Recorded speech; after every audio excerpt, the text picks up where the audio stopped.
బ్రతికితేనయ్యా, నన్ను బ్రతికిస్తేనయ్యా ఈ జీవితం నీ కోసమేనయ్యా, నన్ను గనుక బ్రతికిస్తే ఇక నీ కోసమే బ్రతుకుతానని చెప్పి మంచంలో మరణ పడకలు ఉన్నోళ్ళు చాలామంది దేవునికి మాట ఇస్తారండి. మీలో కూడా చాలామంది మాట ఇచ్చారు, యేసయ్యా నన్ను బ్రతికిస్తే నీకోసమే, డాక్టర్లు వచ్చి లాభం లేదు, చచ్చిపోతాడు కన్ఫామ్ అని చెప్తే ఆ తుది గడియల్లో దేవుడితో నువ్వు ఒక తీర్మానం చేసావు, తండ్రి నన్ను బ్రతికిస్తే ఇక నుంచి నేను నీకోసమే బ్రతుకుతాను, నన్ను బ్రతికించయ్యా అని అడిగితే దేవుడు ఆమేనంటే ఈరోజు నువ్వు సజీవుడిగా సజీవురాలుగా తిరుగుతా ఉన్నావు. సంతోషమే, కానీ ఇచ్చిన మాట నిలబెట్టుకున్నావా? దేవుని కోసమే నిజంగా బ్రతుకుతున్నావా? దేవుడు నిన్ను పట్టించుకోకపోతే, నీ ప్రార్థన వినకపోతే, జోక్యం చేసుకోకపోతే ఈరోజు నీకు బ్రతుకుందా? లేదు కదా. దేవుడు నీ మొరవిని, నీ తీర్మానాన్ని హర్షించి నీకు బ్రతుకునిస్తే కొంతమంది జీవం పొందుకొని ఆరోగ్యం వచ్చిన తర్వాత మరలా దేవునికి ఇచ్చిన మాట తప్పటడుగులు వేసేవాళ్ళు చాలామంది ఉన్నారు. మళ్ళీ ఎప్పుడు దేవుడు గుర్తొస్తాడో తెలుసా? ఎప్పుడు సేవ గుర్తొచ్చిందో తెలుసా?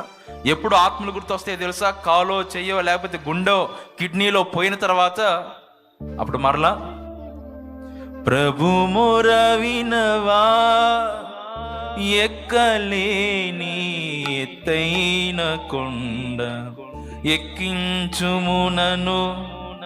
ఇంకేం ఎక్కుతావులేరా, కిడ్నీలు పోయినాయిగా, మొన్న ఎక్కుతావని బాగు చేశాను, కొండ వదిలిపెట్టావు, నన్ను వదిలిపెట్టావు, ఊరమ్మిడి తిరుగుతున్నావు.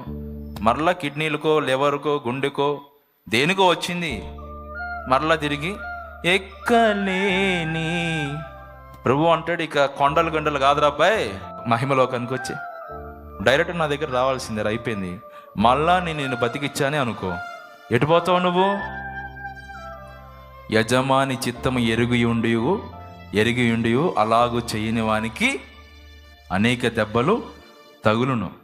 మీలో ఎవరైనా ఆ తీర్మానం చేసుకున్న వాళ్ళు ఉంటే, నేను బ్రతికితే దేవుని కోసమే బ్రతకాలి అని తీర్మానం చేసుకున్న వాళ్ళు ఉంటే, దేవుడు నీకు జీవితం ఇచ్చి ఎదురు చూస్తున్నాడు. దేవుని మాట పెడచెవిని పెట్టి నీ కోసమే, కుటుంబం కోసం, లోకం కోసం, నీ సుఖ సంతోషాలు నెరవేర్చుకునే కోసం బ్రతికితే చెప్తున్నా చాలా దెబ్బలు తింటావు నువ్వు. మరలా దేవుడు పని కట్టుకొని ఆరోగ్యం కాదు అనారోగ్యాలు విసురుతాడు, ఆర్థిక ఇబ్బందులు విసురుతాడు, ఏం చేస్తాడో తెలియదు.